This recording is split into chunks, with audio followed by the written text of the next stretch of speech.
Olá, aqui é o professor Luciano falando, e nós vamos agora em estrutura de dados olhar um pouco sobre os conceitos de lista, certo?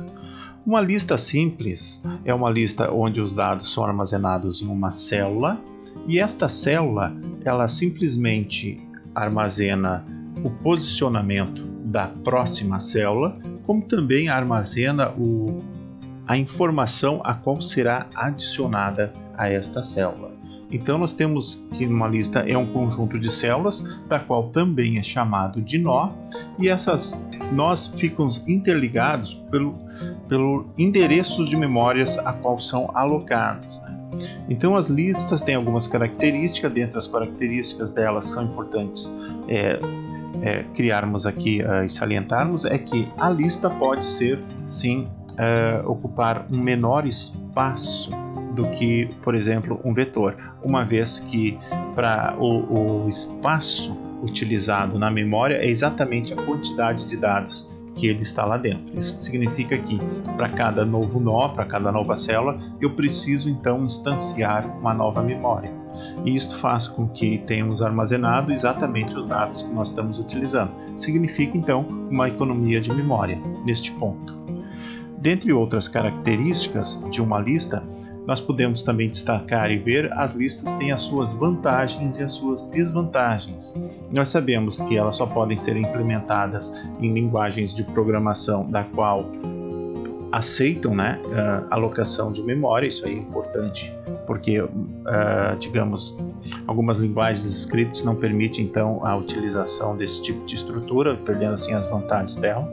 Ela tem afinal uma implementação mais complexa, mas também ela tem as suas flexibilidades também, né? Uma delas enquanto a ocupação de memória, certo?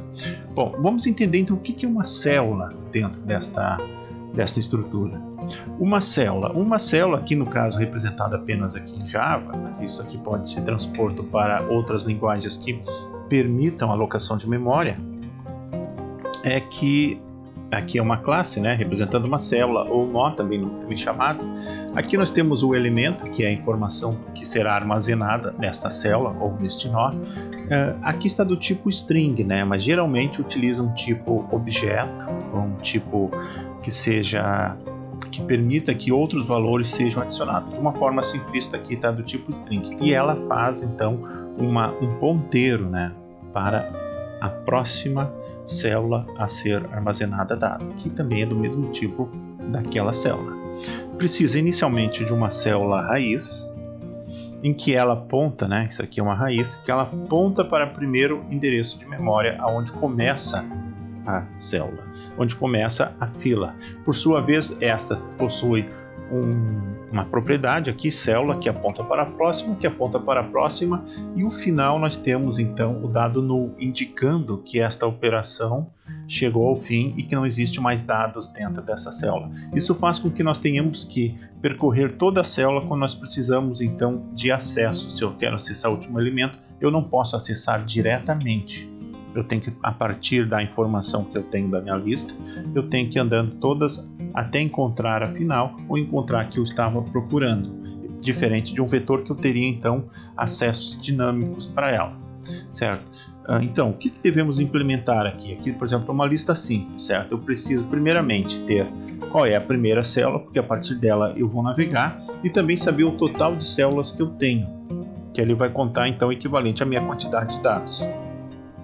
Eu tenho operações como adicionar no começo, que é uma operação simples, pois se eu tenho acesso à primeira estrutura, é fácil de eu fazer então esta adicionar, Eu adiciono simplesmente substituindo então a primeira célula pela nova célula e fazendo ela apontar para a próxima. Adicionar no fim também é outro elemento simples, sabendo que a última célula aponta para nulo, basta eu adicionar então uma última célula e fazer com que ela aponte para nulo.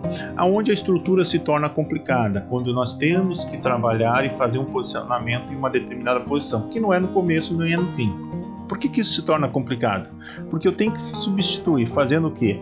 Que a penúltima célula, eu preciso não ter o controle somente da posição, mas posição anterior a que eu quero adicionar, fazendo que a célula anterior aponte para a nova célula que é adicionada e fazer com que a nova célula aponte para outra, certo?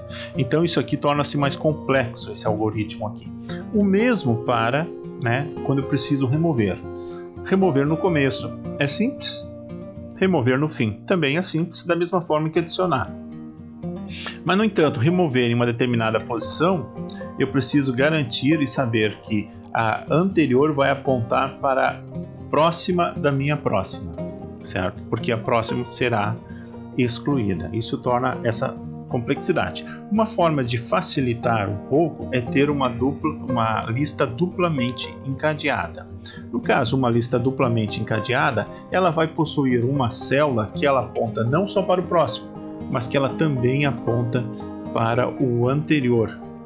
Então a célula se torna agora, eu posso tanto navegar num sentido, certo? Como também posso navegar no outro sentido. É claro que eu estou ocupando mais endereços de memórias para armazenar uma informação, mas continuo ainda economizando memória porque eu vou alocar dinamicamente cada vez que eu preciso. E não só vou alocar assim e ter exatamente os dados que eu estou utilizando, diferente do vetor que nós já falamos, que tem os seus dados já pré-definidos antes, e eu também posso navegar aqui nos dois sentidos. Uma forma de tornar isso mais rápido é também utilizando o que se chama de lista circular. Numa lista circular, o elemento que está ao final, em vez de receber nulo, ele aponta para o primeiro elemento, o último elemento aponta para o primeiro. Da seguinte forma, eu tanto no nó raiz, que é, digamos, a âncora, a âncora pode apontar aqui lá para o final, tá, onde eu posso vir, como o do final também aponta para o início. Então, se eu for passando para o próximo, passando para o próximo, passando para o próximo, ao chegar ao último elemento, que aqui não tem um último elemento, pois ela é circular, e aí o nosso conceito de último elemento nada mais é do que você passar por todos os elementos e voltar àquele que você iniciou. Eu posso começar aqui, andando, volto para o início, para o âncora, chego aqui novamente. Então esta é uma lista circular, é uma lista duplamente encadeada, mas também que eu posso iniciar pelo fim e pelo início, que é esta daí. Então aqui são nossos três tipos de listas: lista simples, lista duplas e lista circular. Fechamos aqui então o conceito de listas.